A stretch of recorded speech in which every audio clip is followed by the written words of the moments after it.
بعد تردد أنباء عن احتمال رحيله عن برشلونة الإسباني، أعاد نجم البلوغرانا الأرجنتيني ليونيل ميسي الأمل بالبقاء لمشجعي الفريق، وذلك عبر تصريح في حوار صحفي وأذاع برنامج المون الذي تبثه إذاعة راك وان الكاتالونية، مقتطفا من المقابلة التي سجلها الصحفي الإسباني جوردي إيفول مع ميسي، والتي ستثبت بالكمال يوم الأحد 27 ديسمبر عبر قناة لا سيستا الإسبانية.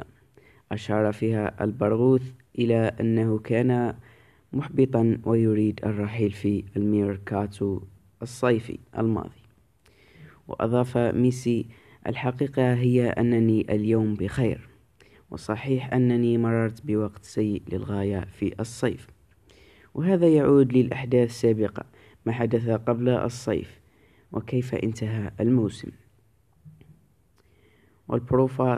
والبروفاكس خدمة تستخدم في إسبانيا لإرسال المستندات بشكل عاجل، على أن تكون موثقة بتاريخ وتوقيت الوصول وكل ذلك.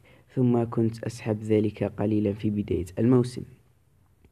أنا اليوم بحالة جيدة، ولدي رغبة في التنافس بجد على كل البطولات التي نخوضها، ومتحمس لذلك، وأعلم أن النادي يمر بوقت عصيب على مستوى النادي والفريق، وكل ما يحيط ببرشلونة أصبح صعبا، لكن لدي الرغبة حسب ما نقلت صحيفة اس الإسبانية.